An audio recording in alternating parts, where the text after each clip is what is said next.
Like, okay, what time is it? Ask Ask your your aunties. aunties. Oh man, you got it, Jarrell? Yeah, it says I got an AYA at as this has boggled my mind for some time. Why is it that some of our biggest supporters are the people that we don't know? Because they bad, they big mad. Ooh, I'm I gonna was actually I'm thinking about this. I'm I'm gonna gonna let y'all jump go in real first. I'm gonna jump in real quick and just say I think a vast majority of us have the wrong kind of people around us. Mm. You know, and because what I find what I and this is my own personal experience, and others may have a different perspective, and that's great for y'all. But for me, no, I'm just playing. But no, I feel like a lot of people get love from, I don't want to say perfect strangers, but from people that you don't really know really well. In part because a lot of the people that know us the most may not necessarily see the vision for us. And I think, and other people either um, are more attuned to the things that you're striving for and will support you in that, because that's they're coming off they're engaging with you through that lens. Whereas the people that we've known the longest or whatever, they've seen us try Atkins and all the whatever little things that we try to do, and didn't see it through, and so they're might be less likely to engage with us with that. But also there are a lot of us that have people around us that that like you to stay where you're at, because when you elevate and you move on and you move into a higher state of consciousness, higher state of being, moving in closer to your purpose, it could also create distance between you and those others who are more comfortable with where you are already today. And it's that lack of support allows the relationship to stay stagnant in the way that it is. Yeah, it's interesting. Like this. Whoops! As I'm like messing up my screen here, this question is kind of interesting because like I was just watching this interview with Oprah the other day because she's releasing that Sidney Poitier documentary, which I want to watch Mm-hmm. really bad. And she said her and Sidney Poitier like became very close, and like they talked every Sunday, et cetera, et cetera. And it was, she said, back in her 40s, like the height of Oprah. Oprah is like killing it the game. She said the first meeting she had with Sidney Poitier, and she was just telling him, hey, you know what?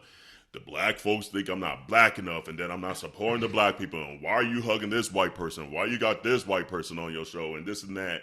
And he said to her, it's always a challenge when you're carrying other people's dreams, and that is what you're carrying, our dreams.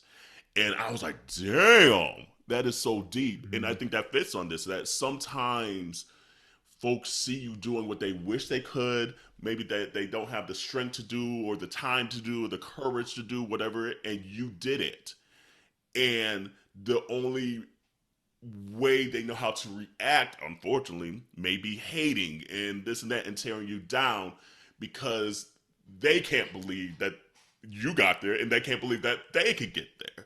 And so Mm-hmm. you're literally carrying some of that dream that they have for themselves. And they see it as tangible, but they feel like they still can't get it. So the only way they can do it is maybe try to hold on to you and latch onto you and bring you down. Um, so I mean, again, it's just like sometimes you don't want those people, and sometimes you don't even know that person has that character in them until it happens, kind of thing. Mm-hmm. And it's sad that it happens, but hearing that story from Oprah, I was like, whoa, whoa. So when I saw this coming, I was like, damn, I gotta say that to this. Um, but I guess it's one of those things too. Is just like if it happens, now you know what it is, and you either have a choice to keep them in your life or you don't, and hopefully you don't, or at least maybe acknowledge or have a conversation saying, hey, this hurt me, you hating me right now. I don't know where it's coming from. I don't know what it is, but this is how I feel, and I gotta exit this relationship until you either better yourself or it's just not serving what we need to do, kind of thing. But Yeah. also sometimes the closest people are your biggest supporters. So latch onto those that are really supporting you and rooting you on and cheering you on, because you're gonna need that, because sometimes shit get hard, and sometimes you just need someone to say the right word to you to continue to encourage you.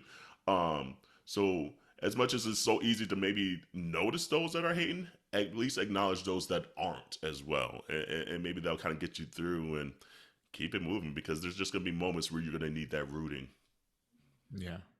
What about you, Jarrell? Thanks for sharing that, by the way, Carell. That Mhm. actually is I just saw it last night, so it's out now Ooh, on Apple TV Plus. ooh, I gotta watch Yeah, that. yeah. It's called, for listeners, it's called Sydney, by the way, too. That's the name of the documentary. Um I actually legit I was thinking about this a couple weeks ago.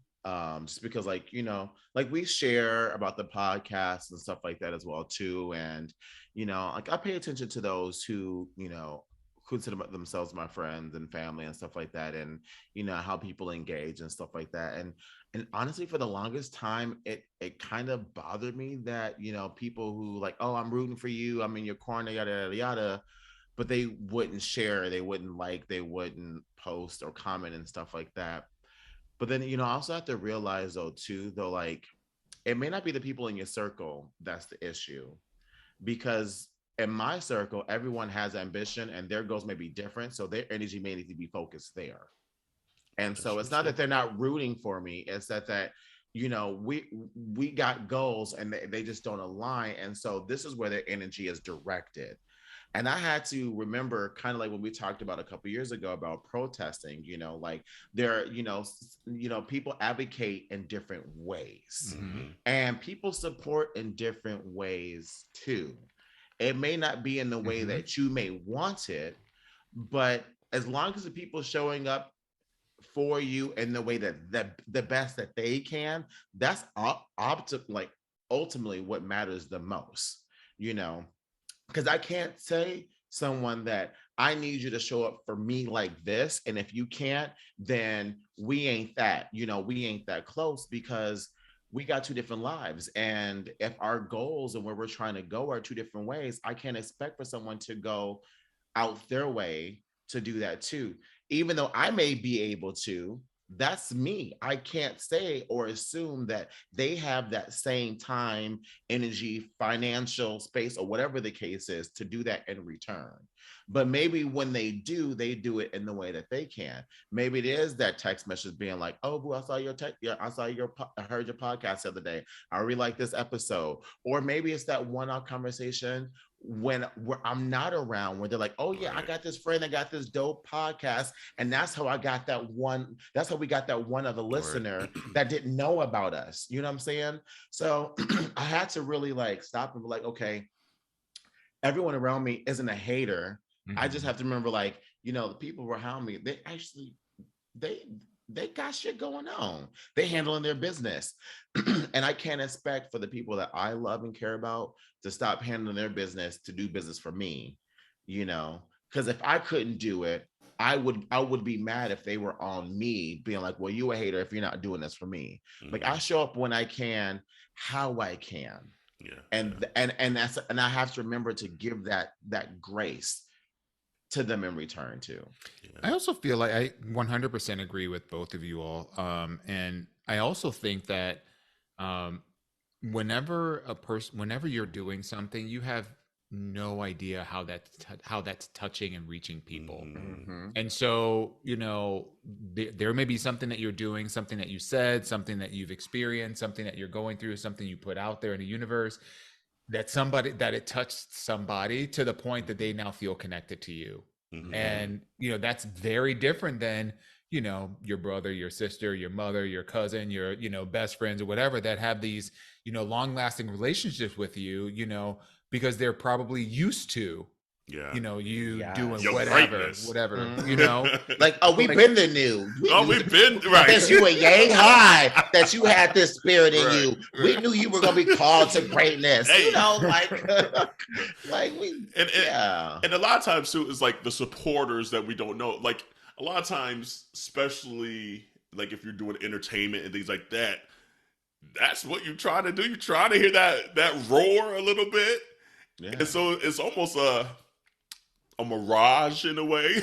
And it triggers that dopamine in your brain, like, oh shit, they love me. They really love me.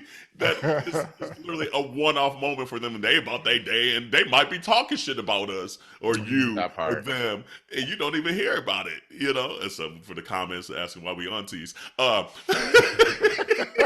gonna be the thread to this whole episode. Hashtag never let it go. Never let it go. At least until episode 192.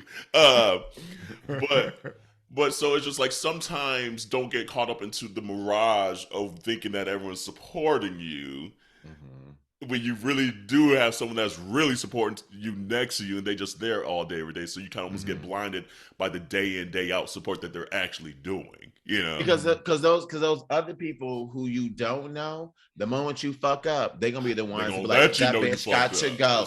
That bitch got to go. She canceled, she done. But the ones who know you, who've been around, will be the ones that will still be like, no, keep pushing. Yeah, I'm gonna pick you you up. This. We're gonna uplift you, and we're gonna bounce back. We're gonna do whatever we need to do to get back on track. So I would just be saying, be careful of trying to throw away people who aren't showing up for you in the way that you want them to. And remember that they have their lives too.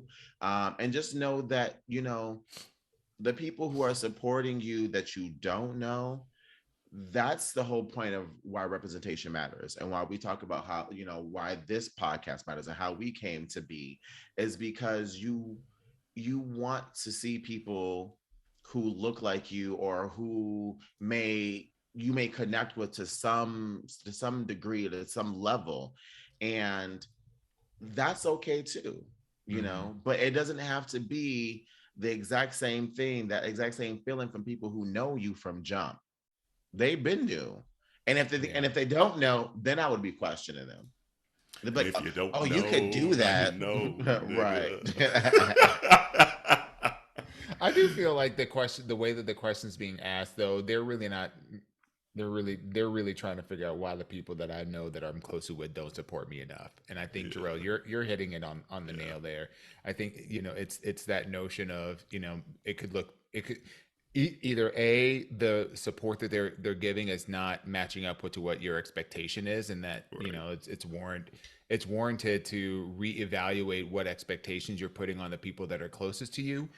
Or it could be, that they are, they're not supporting you because, they just don't have the capacity, the bandwidth, the whatever. Or it's you haven't communicated how you want to be supported. Well, or maybe you have, and sometimes it's too you gotta damn tell much. some folk, be like, hey, this is what I need right now. This is what support. That's why we say to leave a review, double tap, shit like that. We're telling you how we need to be supported because we see what the algorithm's doing and things like that. It's our love language, but then we also see what the traffic is behind the scenes. So there's a reason why we're saying it. That's a love language and the analytical language. In the analytical world, right? Shit. It's like, fuck the algorithm, ho. But yeah, no, I 1000% agree with that wrap up that you guys just did on that. So yeah, so continue to say that was a good one. So continue to ask your aunties question to AYA@minoriteareport.com or DM us.